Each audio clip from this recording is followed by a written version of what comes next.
Hello everyone and welcome back to KitbashCarnage. So today we're going to take a look at part 2 of the Havoc Reaper squad or unit, shall I say, unit, squad, whatever. Just the Havoc Reaper project that we're doing. So today we're going to fix the little divot or the bit that's taken out of the connection point between the winged main guy in the unit. There's a little divot taken out of his arm there where the big gun is connected there, and we're going to just fill that in with some green stuff. So for you who don't know, green stuff is just a two-part mix that you, like a putty, sculpting putty type of thing, that you just mix these two parts, the blue and yellow, and it makes green, and yeah, hence the green stuff. So while we try figure out how to take some plastic off this, and then we just remove the center piece where the two different green are the yellow and the blue attach, because the chemical reaction tends to happen. So we just remove that part in the middle, and then we just start mixing the yellow and blue together to create the green color we're looking for.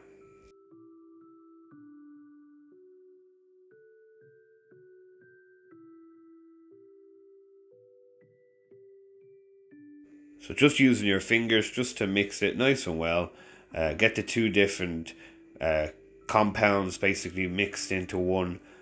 You will be able to tell when it's the right consistency over time and trial and error for what you need to do. So this seems to be getting near enough to the right consistency that we need. And like I said, we're just looking for a little bit here just to fill in this gap between the joint of the gun and the arm on the model.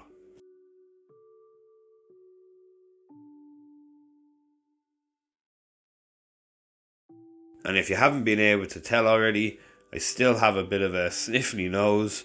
I haven't been able to get rid of this snuffly nose for about 2 weeks now. So yeah, apologies if I sound worse than usual.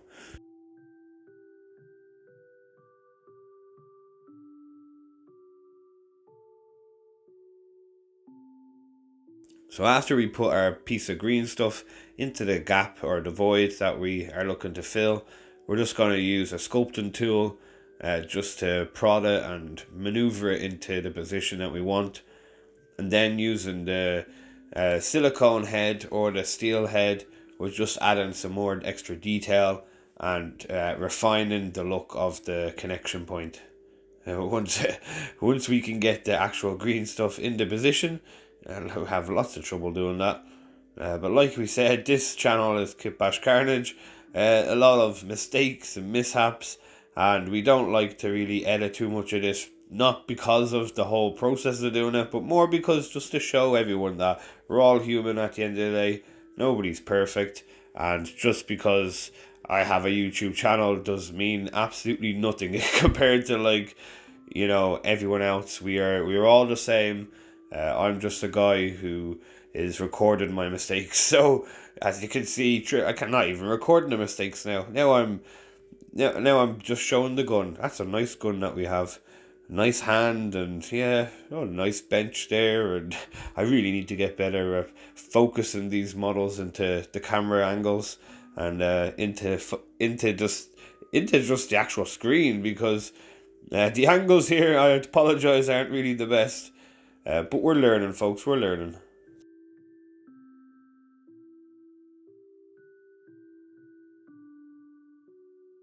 I was actually thinking about going back to an old camera setup that I had, where the stand for the camera is in front of me instead of like right in front of my face, instead of behind, kind of more in front, set up on the wall.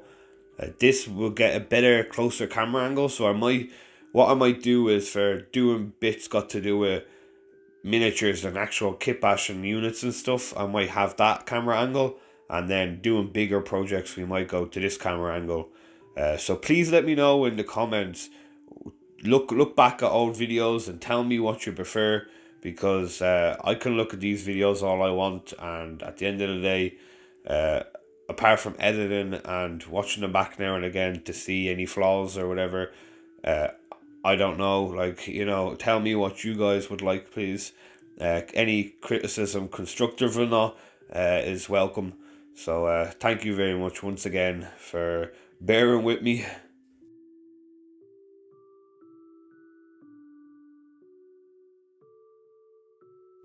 So here we're just using a sprue. Like we said in part one of this video, we're just doing a backpack here basically. So for the actual Raptors, so we're using some sprues and we're just snipping them to size and then using some glue just to stick them together. Now I found out later on that I should have really should have filed the numbers and the outcropping of the letters and stuff on one of these sprues because the super glue didn't hold that well. So just make sure you file all of these, roughen them up and give it somewhere for the actual glue to hold the piece together.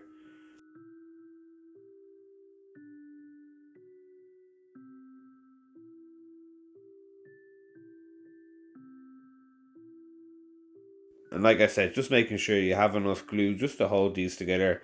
This is where we started to have a bit of trouble with them numbers and the little details of the letters and what was engraved into the sprue itself, the information.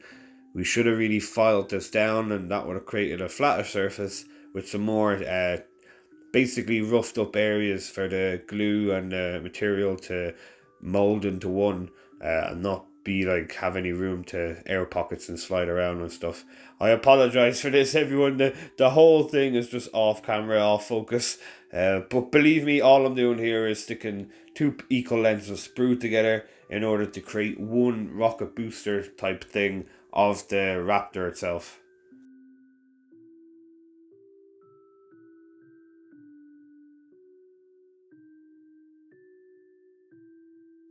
And then here you can see I'm just making sure that they're connected because and stick. I really stuck my fingers together here. Oh, this is going downhill. Well, once I unstick my fingers, we should get back to this. There we go. So try not to stick yourself to your projects. Just to make sure that the bond is. Oh no, never mind. Still sticking to the fingers instead.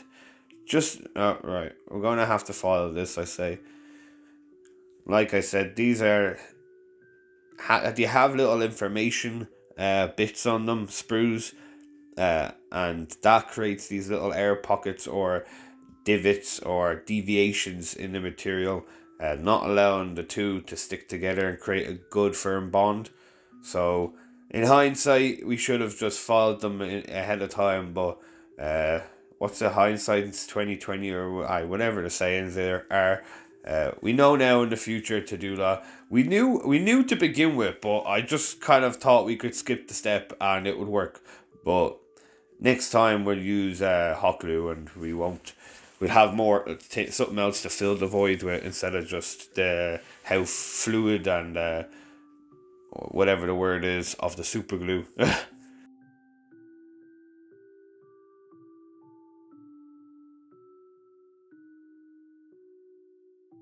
So we finally got them stuck together without sticking our fingers anymore.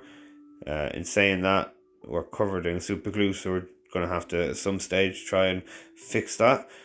So this is kind of what we're going for. In part one of the video, we done something like this. We're going to end up then sanding down them bits of sprue that we've connected and then attach them to this backpack in order to create the same type of look that we have in this first model. So this is what we're going to try and turn into our Chaos Havoc Raptors. So we're using like Havoc weapons and stuff, and then attaching the backpacks for the Raptors or the jetpacks.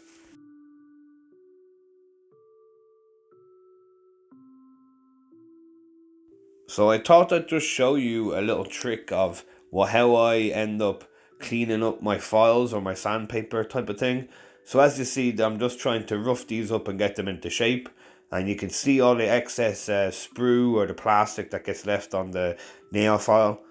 Now, using the finer grit, you can then wipe it off like a tracksuit bottom leg or a piece of towel or something like that, and some type of fabric, and that will then get in between the little divots and deviations of the sandpaper, nail file, whatever it may be, and then wipe away a little bit at a time of the material that's left in the divots. And this then extends the life of that sandpaper or nail file or whatever you may be, or whatever it may be that you're using, only for a short period of time. But that little short period of time might be enough to bash out a project that needs to be done. So that was me just showing you a little quick trick of how to clean up sandpaper and stuff. You can also use brushes and whatnot to clean stuff up, but it's just what I do. It makes a lot of hoovering need to be done, but it's just what I do on the spot sometimes. So then going into one of our bits boxes, we're picking out some bits here just to stick onto this Havoc Raptor. So that includes a nice scope, and then a big rocket that's going to be leaving the barrel, and some other odds and ends that we're going to attach to this model just to give it that little bit of finer detail. So here we're just cleaning up them bits. So this is basically like a cloth or a feather or some type of piece of fabric that should be attached to a gun or the belt or just some part of a miniature to add definition. But in this instance, we're going to cut it at an angle and use it as a flame that's coming out of the back of this rocket propelled launcher or this just weapon that the guy's using. So instead of trying to model or make our own type of flame, we're going to use... I can't... See, what's happened here is I've cut the piece, it's fell, and now I can't find the piece that we just cut. So, oh, there it is. Right, I told you, everyone, this channel is sometimes just a complete just mess sometimes, as you can see by the state of our bench. But we get there in the end, and that's what it's all about, is getting there in the end. So attaching this to the end of the weapon creates us that little flame look that we want. If I can ever get it in focus, no, we'll just leave it just slightly off the camera so nobody can see. But yeah, this is what we had at the end. So as you can see, the first guy that just fell and broke, and then the second guy to the left there, in the lighter blue that we've just made, and then we have the guy that we fixed with green stuff, and we have two more units or one more unit or guy itself to make, and that will be on part 3, along with finishing off some finer detail and a bit of painting. So let's just take a look at what we have done so far. So here you can see the little bit of green stuff work. The first guy with his arm taken off, and then the guy we just made. We have to file them sprues back a little bit and give it a bit of shape, but other than that, we're looking good so far. So a little sneak peek from behind the scenes. I got a suggestion from a friend of mine, a fellow YouTuber called We Wargaming. That's his channel. Take a look, link in the description if I remember to do it, hopefully. So this is just a little sneak peek of projects that have happened or are going to happen. As you see, just a box of random bits. A bag full of some pistachio nuts and stuff. So you can kind of see that it's a bit of a Carnage, our hobby area. This is a sneak peek at Blood Bowl team that I've done. And as you see, another box of some XPS foam. Just leftover bits from projects that we keep in case we need.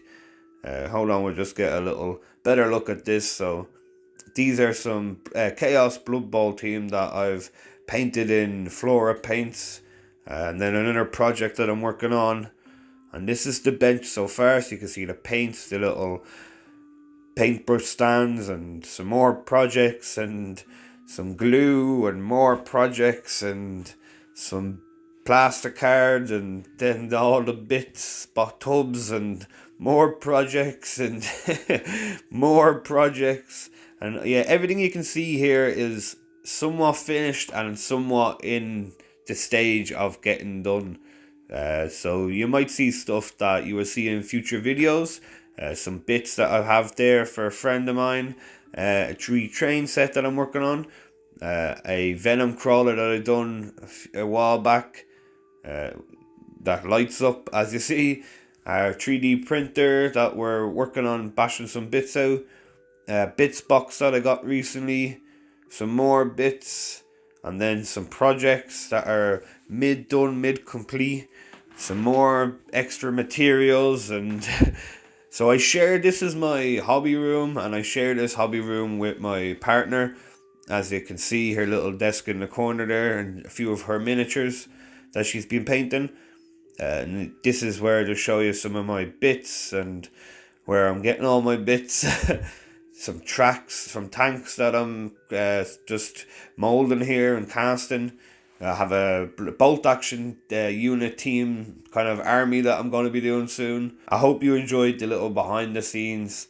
And don't forget to go take a look at my friend Wee Wargaming over there on YouTube. Really good guy, has lots of interesting tips to check out. Some you may not know. I know I don't know a lot of the stuff that he teaches me. So once again, thank you all, and catch you in the next one.